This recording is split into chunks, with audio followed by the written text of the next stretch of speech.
Bonjour à tous et bienvenue à un nouvel épisode de la pause café de l'ASDUL.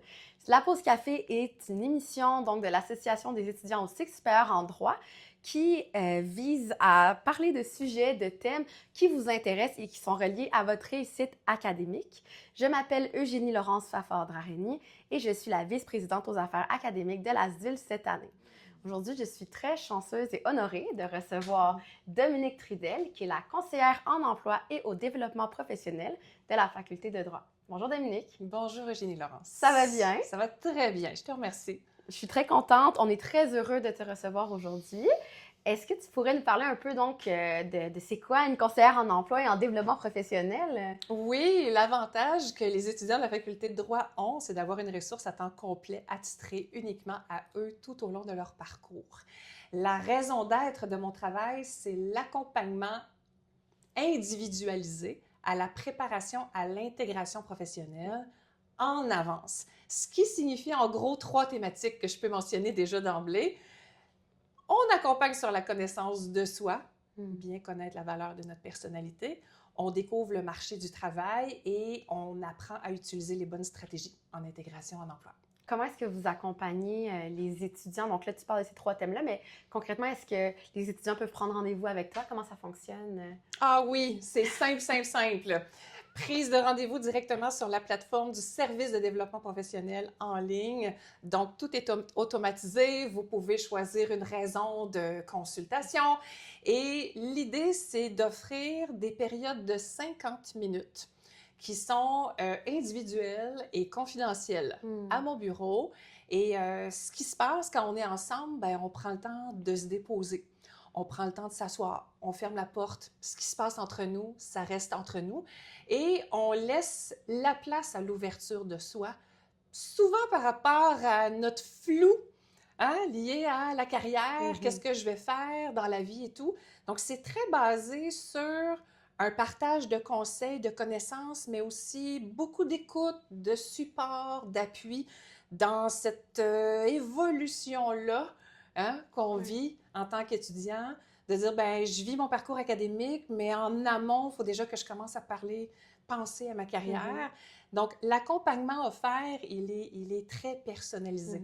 À chacun sa rencontre, à chacun sa stratégie, basée vraiment sur un travail d'équipe puis une relation qu'on consolide ensemble. Donc, c'est vraiment une relation qui est unique. On peut prendre un rendez-vous sur le site du service du développement professionnel, Oui, autrement appelé sous son acronyme le SPLA. Exactement. Et donc, à ce moment-là, on peut prendre rendez-vous avec toi. Ça ressemble à quoi à peu près, à quoi un étudiant peut s'attendre quand il rentre dans ton bureau? Bien, en fait, on peut poser des questions sur tout ce qui nous inquiète par rapport à la préparation d'un dossier de candidature qui va répondre aux besoins des employeurs. Alors, c'est sûr que souvent, le premier sujet, puis c'est le sujet qui est le moins exploré, qui est le moins travaillé. Oui, c'est celui qui nous fait le plus peur, c'est notre personnalité. C'est nos forces. C'est qu'est-ce qui fait de nous un futur collègue de travail qui va bien se joindre à une équipe. Fait que ça, cette zone-là, elle est vraiment importante. Mais ça peut être aussi, j'ai l'impression que dans les offres d'emploi que je vois, il y a des compétences qui sont attendues du marché. Puis je ne suis peut-être pas certain de toutes les avoir. Donc, on va regarder si on a besoin, en dehors du parcours académique, de faire de la formation continue. As-tu besoin de maîtriser certains logiciels informatiques? As-tu besoin de maîtriser certaines langues? As-tu besoin peut-être d'un cours de plus en communication orale? Donc, on va regarder les compétences nécessaires, découvrir les secteurs du marché. Tu sais, Eugénie Laurence, quand on dit « le droit mène à tout », entre vous et moi, c'est très large. Ça mène à tout, ça mène à rien. Oui, c'est ça, exactement. Puis la recherche d'emploi au cycle supérieur, ben, le terrain de jeu, c'est le monde. Alors, comment est-ce qu'on peut s'y prendre pour comprendre les domaines, les secteurs, les titres d'emploi, les catégories d'employeurs, ces choses-là? Bon, il y a ça. Il y a tout ce qui est le domaine de l'entrevue. Tu sais, des fois, on n'a jamais eu d'entrevue dans la vie ou on en a eu une pour un emploi d'étudiant, puis on ne sait pas trop quand ça va être plus structuré. Une entrevue? Ben, ça demande à laisser place à la vulnérabilité, tout à fait. À s'ouvrir à quelqu'un qui nous évalue et qui juge si on va être la bonne personne pour son équipe. Il y a ça. Et l'autre zone que je trouve vraiment importante de nommer, qu'on peut travailler en consultation ensemble, c'est comment on entretient sa confiance et sa motivation. C'est pas rare que, et moi dans mon approche, je suis très honnête et très authentique. Donc, ce que ça veut dire, c'est que ce que je vais t'annoncer par rapport à tes perspectives, ça fera peut-être pas ton affaire.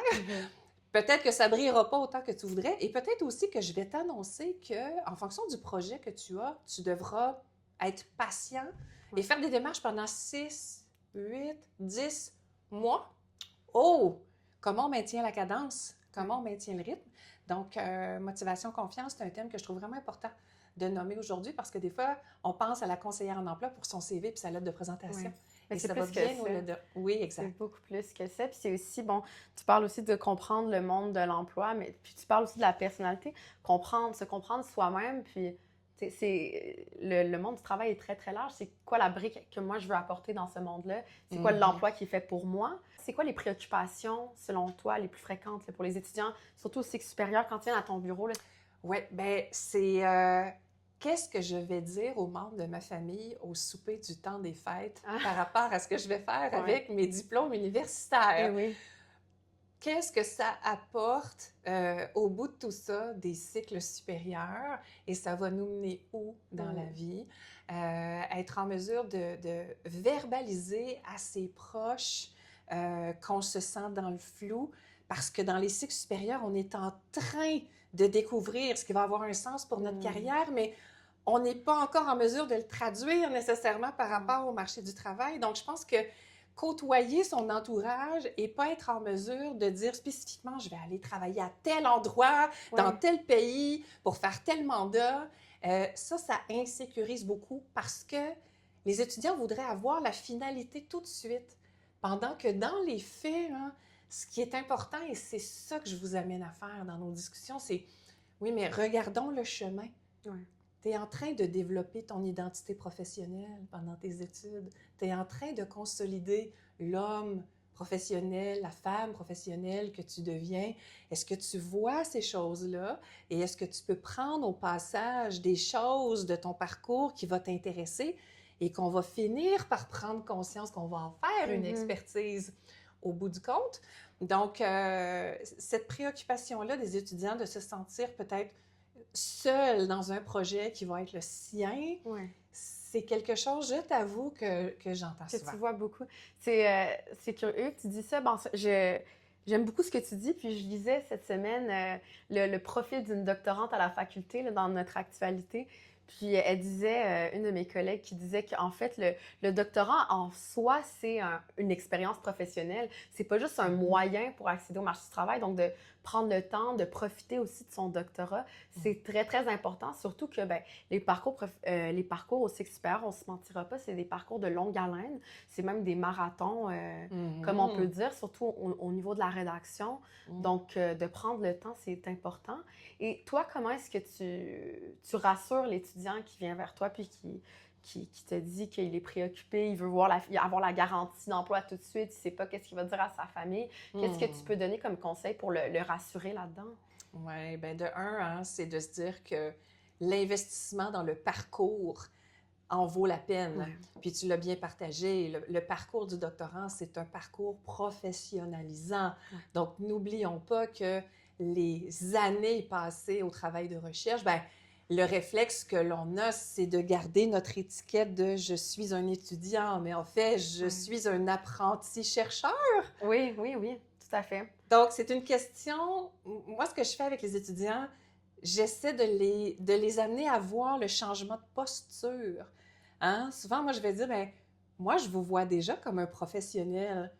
Vous voyez encore comme un étudiant parce que c'est pas accompli, c'est pas terminé. Et cette identité-là, cet ancrage-là de dire, bien, ce que je suis en train de faire, c'est un développement de compétences important, tout comme si c'était un travail rémunéré dans une entreprise qui va avoir de la valeur. Donc, la posture de se voir déjà comme un professionnel dans ses études, ça change les perspectives. Non, tout à fait. Puis c'est tellement vrai ce que tu dis. Ça me fait d'ailleurs penser, une des premières choses qu'on m'avait dit quand je suis rentrée au doctorat, c'est une des membres de l'administration qui m'avait mentionné que le doctorat, c'est comme ta PME, c'est ta petite entreprise. Ah oui! Oui, c'est ça. Puis tu vas gérer ton parcours comme si c'était ta petite entreprise. Puis c'est vrai que... Puis c'est aussi parce on peut faire de ce qu'on veut d'un doctorat essentiellement. Puis il y a beaucoup de liberté, là, rendu au cycle supérieur. On peut décider de faire des stages, on peut décider d'enseigner, on peut décider de s'investir beaucoup plus en recherche. Tu sais, il y a plusieurs avenues possibles, mais c'est très professionnalisant, comme tu le mentionnes à juste titre. Puis je prends la balle au bon parce que ton exemple est tellement bon. Je me plais, moi, à comparer les doctorants, les personnes au doctorat, à des entrepreneurs. L'entrepreneur, on va prendre un exemple, là, la tasse qui est ici. Ouais. La personne là, qui a créé ça tout seul dans son sous-sol, là, puis qui s'est dit, tiens, ça n'existe pas, et un jour, tout le monde en aura dans les mains, bien, cet entrepreneur-là, il a eu à réfléchir, il a eu à rédiger des demandes de subvention, donc des demandes de financement. Il a été tout seul avec un produit un peu particulier que personne ne comprenait. Il n'était pas en mesure d'en parler avec personne. Je me disais, mais qu'est-ce que c'est que ce truc? Et de persévérer et de croire que ce qui est en train d'être créé sera éventuellement utile sur un parcours moyen-long terme. C'est juste que c'est un changement de vocabulaire. Mais le chercheur au doctorat, c'est un peu le même principe. L'étudiant au doctorat qui travaille sur un sujet et qui en fera une expertise, bien, tout au long des années de rédaction, il est seul à travailler sur quelque chose qui, aux yeux des autres, n'existe pas. Donc, est-ce qu'on va voir une offre d'emploi affichée sur notre projet spécifique et dire « Wow, c'est le boulot parfait pour moi », bien non, parce que ce sur quoi vous travaillez, personne ne sait que vous êtes en train de travailler dessus, jusqu'à ce qu'on le présente au monde, qu'on l'expose et que les gens soient à l'affût de cette expertise-là et qu'on la veuille. Entre-temps, on travaille un petit peu dans l'ombre. Exactement. Ça peut être insécurisant pour certains, justement, de travailler un peu dans cette ombre pendant plusieurs années, quand des fois, il y a le monde professionnel qui nous appelle, surtout que quand on est rendu au cycle supérieur, surtout au niveau du doctorat, on est souvent dans la fin vingtaine, certains trentaine. Puis, il y a les collègues qui sont sur le marché du travail. Et donc, comment est-ce qu'on rassure un étudiant qui est au cycle supérieur, puis de dire, OK, mais c'est un bon parcours, c'est le parcours qui t'appartient? Il faut tellement se centrer sur l'objectif que l'on s'est fixé le matin où on a pris la décision de déposer une demande d'admission. Hein? Souvenons-nous de ce moment-là où on s'est dit, moi, le doctorat, c'est ce que j'ai envie de faire. Je dépose ma demande d'admission et j'aspire à le réaliser. Se ramener à cette période-là où on a pris une décision importante pour soi. Et c'est sûr que c'est pas facile de se comparer. On est dans une société où oh, ce que notre voisin a, c'est tentant. Hein? Tu sais, le gazon est vert chez le voisin comparativement au gazon chez nous. Il y aura toujours des personnes qui auront intégré le marché du travail plus rapidement que vous, une personne qui aura eu sa maison avant vous, sa piscine creusée, son chien, et qui gagnera des sous et qui sera solide dans la vie. Mais le marché du travail d'aujourd'hui, là, Eugénie Laurence, n'accorde pas d'importance à l'âge d'un candidat. Il va assurer de l'importance, accorder de l'importance à la valeur ajoutée de votre projet, de votre candidature et ce que vous allez avoir réalisé. Il y a une période où c'est très important de se détacher d'où sont les gens qu'on côtoie comparativement à soi pour se dire que un jour arrivera où on pourra finalement avoir ce que l'on veut. Mais l'idée, c'est peut-être d'assumer vivre dans des échéanciers de réalisation de vie qui sont différents de la majorité des gens qu'on côtoie. Il faut quand même se dire que quand on est au doctorat, on fait partie du très, très petit pourcentage de gens qui ont fait ce choix. Même pour les maîtrises, hein? Là, on parle des doctorats, mais on parle des cycles supérieurs en général. C'est un faible pourcentage, donc le nombre de comparables est moins grand. Il faut se retirer de ce comparaître-là, puis se dire que le projet qu'on a en vaut la peine, puis il faut que nous, on y croit. Il faut que nous, on y croit, puis sur le campus, toutes les ressources qui sont là pour les étudiants, c'est parce qu'on est là pour vous amener à graduation. Parce que nous, crois en vous. Moi, je crois en vous. Je crois en vous. Je crois en votre potentiel. Je crois en votre projet.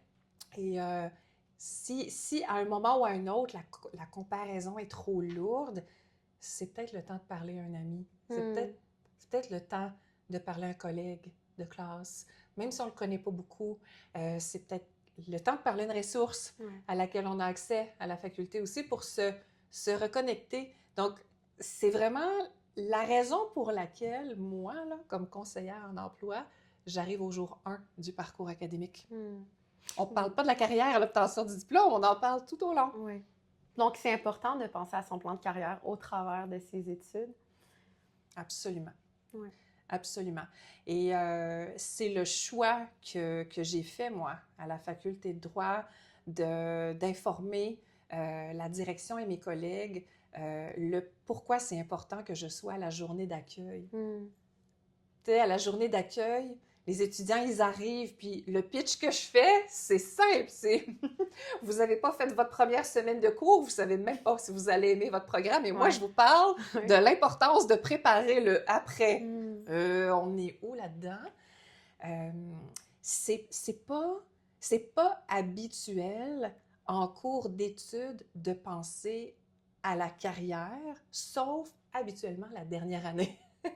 De parcours académique parce qu'on voit son année de graduation.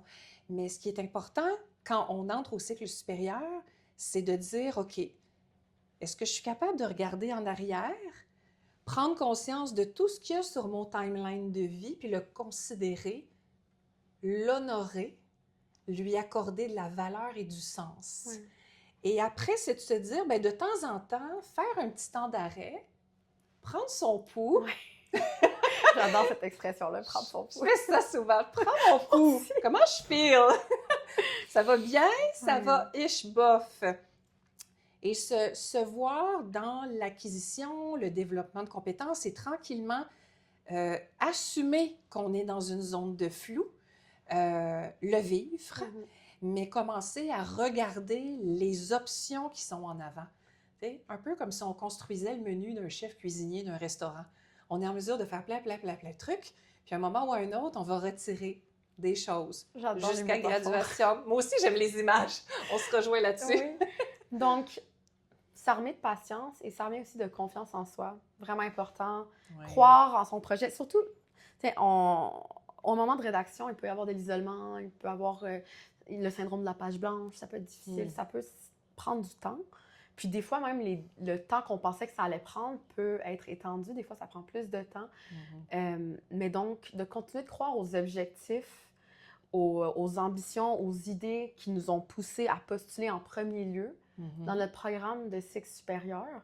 Se rappeler que notre parcours, il est unique, de ne pas se comparer aux autres. Puis quand justement on se sent en retard, on se sent... Comparaison peut-être demander à une ressource de nous épauler. Est-ce que presque à chaque épisode, on mentionne les ressources, mais à chaque épisode, je pense que c'est important de le refaire parce que vous êtes présents pour nous, les étudiants. Donc, est-ce que tu peux nous parler un peu des ressources auxquelles on pourrait avoir accès si on avait des questions, on vivait ces enjeux-là difficiles? Bien, absolument. Quand on se sent un peu perdu, c'est comme si on a tellement accumulé que là, c'est comme si toutes les sphères de vie sont difficiles.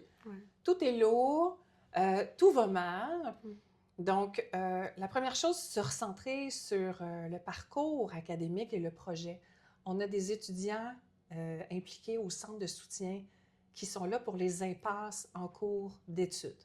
Une impasse en cours de rédaction, ben, c'est un étudiant comme vous qui est là, qui vous accorde une heure, qui va vous donner des conseils, qui va vous écouter, qui va lire une partie de votre projet même, puis qui va vous amener à voir des petites impasses ou découvrir des avenues que vous n'aviez pas vues. Parce que souvent, quand ça commence à tourner en rond, c'est qu'on est tellement dans notre tête depuis longtemps qu'il faut être avec quelqu'un et la verbalisation, là, s'entendre exprimer nos impasses, là, c'est guérisseur. Donc, les étudiants peuvent vous aider au centre de soutien à sortir de vos impasses académiques. On a un intervenant de proximité, ressources extraordinaires avec qui on peut dénouer nos impasses personnelles, des enjeux de situation financière, problématiques dans la vie amoureuse, des enjeux de, je sais pas moi, de procrastination ou de méthode d'étude ou quoi que ce soit, il est là. Le corps professoral est disponible et présent. On a une fabuleuse conseillère à la gestion des études qui peut regarder notre parcours académique avec nous, réviser les échéanciers, réviser les dates, la personne, le professeur qui nous accompagne dans notre projet, faire confiance. On peut ouvrir la porte, communiquer. Puis, au final, se rendre compte qu'il faut aussi parler avec la conseillère en emploi parce que les impasses de flou face à l'avenir nous inquiètent peut-être plus que ce qu'ils ne devraient. Je suis tout à fait d'accord. Puis, ben, je profite de ce moment pour mentionner que même moi, j'ai eu accès à tes services de nombreuses reprises, du début de mon baccalauréat à la maîtrise, mon stage du barreau jusqu'au doctorat. Donc, c'est normal aussi que nos idées, nos ambitions de carrière changent, elles évoluent. Puis, ben, ce qui est génial, nos ressources qu'on a accès à la faculté, c'est qu'on peut y avoir accès sans limite aussi. Vous êtes vraiment présent pour nous.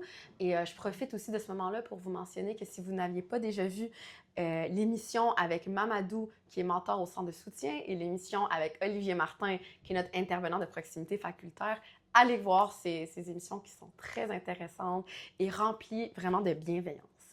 Et là, Dominique, qu'est-ce que tu dis à un étudiant qui est comme « OK, ben moi, j'écoute cette émission, je suis convaincue, j'ai envie de m'intéresser à mon plan de carrière.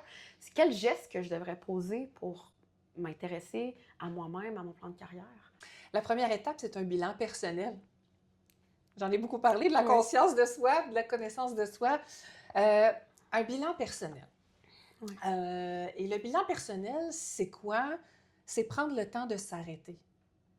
Se réserver 2-3 heures en mou, hein, dans notre hoodie le plus confortable, le plus moelleux, avec la boisson chaude de notre choix. Et là, se dire, OK, est-ce que je suis en mesure de donner des mots-clés sur les forces de personnalité qui distinguent ma personne de mes collègues de travail? Parce que vous serez assurément le collègue, la collègue de travail d'autres personnes. Et dans les entrevues d'aujourd'hui, bien, on veut beaucoup plus savoir qui vous êtes que ce que vous avez complété, parce que ça, on va le voir sur le CV. Donc, le bilan personnel pour dire, OK, là où je suis rendue dans ma vie, pour quelle raison est-ce que je suis reconnue par mes pairs? Qu'est-ce qui me distingue, moi? Quels mots-clés est-ce que je peux utiliser pour présenter ma personne? Parce qu'une entrevue, là, au final, ça va être d'aller vous présenter. Mais en avance, penser à son bilan, ça va aider à quoi? De un, retrouver une posture positive et optimiste, de dire j'ai de la valeur, je suis fière de moi, ma personnalité et mes compétences sont celles-ci et tout ceci est transférable. Quand on fait ce bilan-là, aussi, on peut consulter du monde qu'on aime autour de nous. On leur fait faire le même exercice. Quel est l'impact que j'ai, Eugénie Laurence, sur toi? Et laissez les autres vous donner leur propre liste. C'est une bonne idée. Et là, comparer. Qu'est-ce qui va se produire? Peut-être que vous allez vous rendre compte que vous avez une propension à l'auto-sabotage, à l'autocensure. On est toujours comparé avec d'excellents étudiants autour de nous, hein, au cycle supérieur. Fait que c'est facile de se dire « Ah, je suis moins que les autres ». Et il faut recentrer ça. C'est pour ça que le bilan de nous, avec l'appui des autres, a de la valeur. Parce qu'après, ben, on a un dossier de candidature à préparer. Bien, la lettre de présentation, on va pouvoir l'ajuster avec les mots-clés qui nous ont été donnés par notre entourage. Alors là, est-ce que tu vas avoir l'impression que tu te vantes parce que tu as pris des mots-clés trop gros? Ben non, parce que backstage, je me plais à dire que notre entourage est backstage et nous encourage avec des mots qui sont beaucoup plus définis et clairs sur qu'est-ce qu'on a amené à un travail d'équipe avec eux. Qu'est-ce qui fait qu'on a des collègues qui apprécient quand on est là? Parce qu'éventuellement, dans la carrière, c'est là-dessus que vous allez être évalué. Le bilan personnel sert à ça. Appuyé d'un bilan professionnel. Donc, comme je disais tout à l'heure, faites une ligne, vous avez un timeline de vie. Et là, il y a des réalisations qui sont là au fur et à mesure. Faire son timeline de vie permet d'avoir un curriculum vitae très détaillé, prêt et aligné.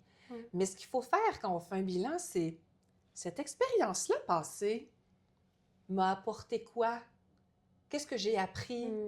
Est-ce que ça fait en sorte que j'ai encore envie d'un secteur d'activité comme ça ou je voudrais autre chose? Est-ce que je veux un milieu plus petit? Est-ce que je veux un milieu plus grand? Est-ce que je veux un mandat différent? Et une fois qu'on a fait ce bilan-là, là, on a une bonne position par rapport à où on est rendu dans son parcours. Et là, on voit qu'est-ce qu'on aime, qu'est-ce qui fait wow dans tout ça et où on a envie de se propulser. Fait que prendre ce temps d'arrêt-là, que je conseille souvent dans le temps des fêtes, en passant, permet de faire la différence. Parce qu'après, quand on a à aller en entrevue, parce qu'un contact nous amène à pouvoir avoir une opportunité, ben, on va avoir réfléchi à soi, puis on va pouvoir aller se présenter avec beaucoup plus de clarté parce qu'on va être prêt. Là, ça me donne envie d'aller faire mon bilan personnel de ce pas. Vivement le temps des fêtes! Oui, c'est ça. Puis avec le bilan professionnel, tu sais, ça me fait penser à un des nombreux et merveilleux conseils que tu m'as déjà donné. Un conseil que j'avais appliqué. Tu m'avais dit l'année dernière que c'était une bonne idée de me faire un CV fourre-tout. Donc, un CV sans nombre de pages avec tout ce que j'ai fait.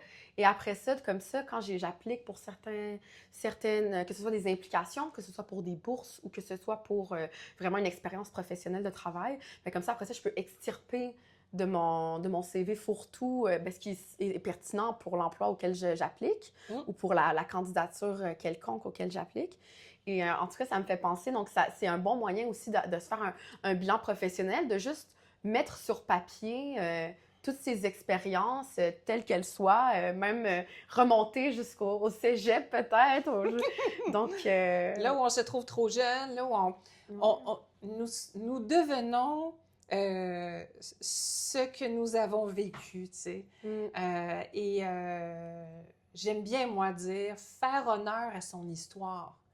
On est là où on est parce qu'on a pris action, on a vécu des expériences, mais on pense à tort que les employeurs veulent savoir uniquement ce que vous avez fait en lien avec le droit. Et c'est faux. Non, c'est faux. C'est faux parce que, en fait, j'aime bien l'idée du CV fourre-tout, qui est une moi, j'appelais ça ma biographie personnelle. Fait que tu vois, je vais prendre ton... c'est comme ça qu'il s'appelle dans mon ordinateur, là, sur mon cloud. C'est excellent. C'est un peu notre biographie. Ça peut avoir le nombre de pages que vous voulez, mais éventuellement, même, vous êtes invité sur un panel.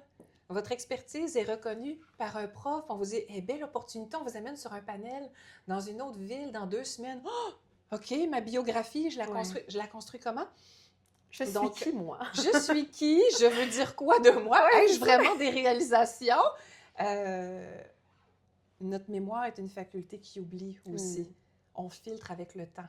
À la quantité d'opportunités, d'expériences, d'implications, de communication qu'on peut faire, de publications qu'on peut faire, à un moment ou à un autre, il faut qu'on revoie notre fil conducteur. Puis le CV, c'est ce qui nous donne envie de continuer.